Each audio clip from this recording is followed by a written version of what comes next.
Students, आज के class में हम कन्नड़ा बेसिक ग्रामर को स्टडी करेंगे। अगर बेसिक हमें समझ में आया तो फिर आगे का पूरा जो ग्रामर है, जो एसएसएलसी में हमें पढ़ना है, वो बहुत आसानी के साथ हम समझ सकेंगे। वैसे भी बहुत इजी है ग्रामर। हमारे बच्चे बहुत ग्रामर को टफ़ और बहुत मुश्किल समझते हैं। हम कोशिश करेंगे कि आपको बहुत आसानी से जो भी एसएसएलसी में जो ग्रामर है वो पूरा का हम थोड़ा थोड़ा करके इसी चैनल के ज़रिए हम पढ़ाएंगे। तो सबसे पहले हम कन्नड़ के टोटल लफ्ज़ कितने हैं ये देखेंगे।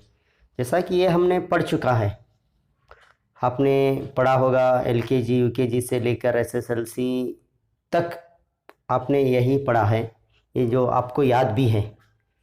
तो थोड़ा याद रहने के लिए हम इसको थोड़ा रिपीट कर लें, उसके डेफिनेशंस और फिर उसके कितने किस्में हैं और वो अल्फाज कौन से हैं। क्योंकि अगर ये हमें समझ में आ गया तो आगे का जो संधि गणु है और छंदस्सु है उसके लिए तो ये बहुत ही इम्पॉर्टेंट है ये चार्ट। तो चलिए बच्चे, तो हम शुरू करेंगे ग्रामर बेसिक आज के क्लास में। तो सबसे पहले आपको स्क्रीन पर नज़र आ रहा है वट्टू अक्षरगळु यानी टोटल लफ्ज़ कितने हैं, वो 49 है, 49। उसके अंदर 3 किस्में हैं, एक स्वरगळु, व्यंजनगळु दूसरा, और तीसरा योगवाहगळु। स्वरगळु 13 हैं यानी 13, व्यंजनगळु 34 यानी 34, योगवाहगळु 2 यानी 2 हैं। स्वरगळु वो 13 कौन से हैं? अ से लेकर औ तक। हम अम अहा को भी स्वरगळु में ऐड करते हैं, एक्चुअली वो स्वरगळु नहीं है। अ से लेकर औ तक जो हुर्फ हैं हम उनको स्वरगळु कहेंगे। उसका डेफिनेशन ये है, स्वतंत्रವಾಗಿ ಉಚ್ಚರಿಸಲ್ಪಡುವ अक्षरगळु। यानी स्वरगळु की खासियत ये है, वो जुमला बनने के लिए किसी का भी हेल्प नहीं लेते, हो किसी पर वो डिपेंड नहीं है, दूसरों को हेल्प करते हो, ऐसे अल्फाज को हम स्वरगळु कहेंगे। दूसरा है ವ್ಯಂಜನ। ವ್ಯಂಜನಗಳು ಎಂದರೆ ಸ್ವರಗಳ ಸಹಾಯದಿಂದ उच्चरिसल्पಡುವ अक्षर, स्वर के मदद के साथ उच्चार होने वाले ऐसे अल्फाज को हम क्या कहेंगे? व्यंजनगळु कहते हैं। दूसरा व्यंजनगळु और तीसरा है योगवाहगळु। ಎರಡರ संबंधದಿಂದ उच्चरिसल्पಡುವ अक्षर, दोनों के मदद के साथ उच्चारण होता है।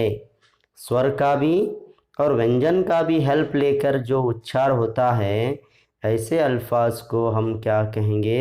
योगवाह कहेंगे।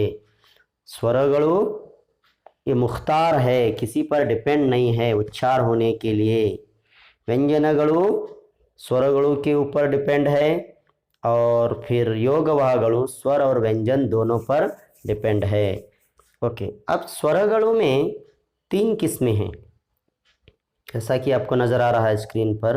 ह्रस्वस्वर वो 6 हैं, दीर्घस्वर ये 7 हैं, प्लुतस्वर नहीं है। ये क्यों नहीं है आगे आपको मैं बताऊंगा।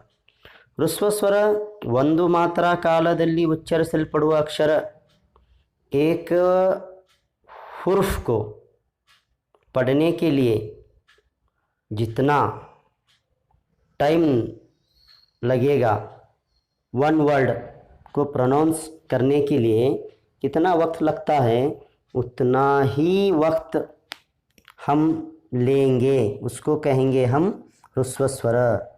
लफ्ज़ होते हैं नहीं तो बोल को ज़्यादा देर भी नहीं पढ़ते और बहुत जल्दी स्पीड भी नहीं पढ़ते, जितना उसको प्रोनाउंस करने का जो टाइम है उतना ही टाइम लेंगे। यानी फॉर एग्जांपल हम अरबी में वगैरह पढ़ते रहते हैं, एक अलिफ के बराबर खींचे जाने वाले अल्फाज, तो ऐसा समझिए कि इसको एक अलिफ के बराबर हमें पढ़ रहे हैं। दूसरा है दीर्घ स्वर। दीर्घ स्वर का मतलब है 2 हुरूफ के बराबर इसका उच्चारण होता है। एक अलिफ के बराबर कर रहे थे तो वहाँ 2 अलिफ के बराबर यानी डबल प्रोनाउंसिएशन होगा, जैसा वो शांत। अब देखिए आने पढ़ती हमें, अरस स्पीड पढ़ रही हैं आने, तो ज़्यादा उस 2 लफ्ज़ जितना क्या कर रहे हैं हमें उसका उच्चारण कर रहे हैं। अब यहाँ पे प्लुत स्वर क्यों नहीं है, ये कहीं पे इस्तेमाल इसका बहुत कम होता है, वो है ही नहीं। उसका एक पहचान होती है यस, जो इंग्लिश में हम यस लिखते हैं, किसी हुरूफ के नीचे यस अगर लिखा हुआ आपको नज़र आए तो आप समझना कि ये प्लुत स्वर है।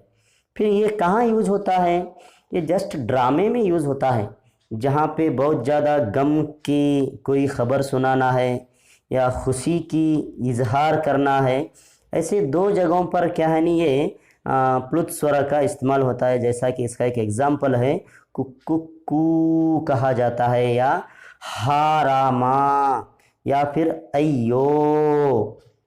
हमें जब दर्द में तकलीफ़ में कुछ आवाज़ निकालते हैं ज़्यादा खींच कर, ऐसे वक्त में यस बोल को लिखा जाता है वो, तो हम उसको प्लुत स्वर कहेंगे। इसके बाद में आता है व्यंजना। व्यंजना ये 34 हैं, इसके अंदर 2 टाइप्स, वर्गीय व्यंजना, अवर्गीय व्यंजना। वर्गीय व्यंजना वो 25 हैं, 25। वर्गीय व्यंजन का डेफिनेशन ये है, वर्ग ಮಾಡಲು ಬರುವ अक्षरಗಳು, जिन अल्फाज को हम तकसीम करते हैं या तकसीम होते हैं उन्हीं को हम क्या कहेंगे, वर्गीय व्यंजना। और अवर्गीय व्यंजना ये 9 हैं, वर्ग ಮಾಡಲು ಬಾರದೆ ಇರೋ अक्षर, जिन अल्फाज को हम तकसीम नहीं करते या वो जो तकसीम नहीं होते, ऐसे अल्फाजों को हम अवर्गीय व्यंजना कहेंगे। वर्गीय व्यंजना 25 के अंदर फिर 3 किस्में हैं, अल्प प्राण, महाप्राण, अनुनासिक। अल्प प्राण वो 10 हैं, क च ट त प ग ज ड द ब। महाप्राण भी 10 हैं, ख छ ठ थ फ, फिर घ झ ढ ध भ। इसी तरह अनुनासिका ये 5 हैं, आखिरी के या न न म। अल्प प्राण का डेफिनेशन है, कड़ी में उशीरिनिंद उच्चरिसल्पಡುವ अक्षर, कम सांस में ये इसका हम उच्चार करते हैं, जैसा क च ट त प। महाप्राण का मतलब ज़्यादा सांस लगाते हैं हम, ख छ ठ, ज़्यादा सांस से इस्तेमाल होने वाले। उसके बाद में अनुनासिका मीन्स इसका जो प्रोनाउंसिएशन है, उच्चार है, इसका जो अल्फाज निकलने की जो जगह है वो नाक की मदद के ज़रिए से कहनी वो अल्फाजों का उच्चार निकलता है, तो हम उसको अनुनासिका कहेंगे। अवर्गीय व्यंजन के अंदर किस्में नहीं हैं, क्योंकि उसका डेफिनेशन है वो य से लेकर य र ल व श स ह ळ तक हैं। इसी तरह योगवाह के अंदर 2 हैं, अनुस्वर जिसको हम अम कहते हैं, और आहा जिसको हम कहते हैं वो विसर्ग है। तो अनुस्वर अगर है तो 1 0 आता है, आप समझना, और विसर्ग अगर है तो 0 पर 0 आता है। तो ये था बेसिक ग्रामर। मैं समझता हूँ कि आपको बहुत अच्छा समझ में आया होगा। आगे की वीडियो के अंदर फिर हम आगे का ग्रामर पढ़ेंगे।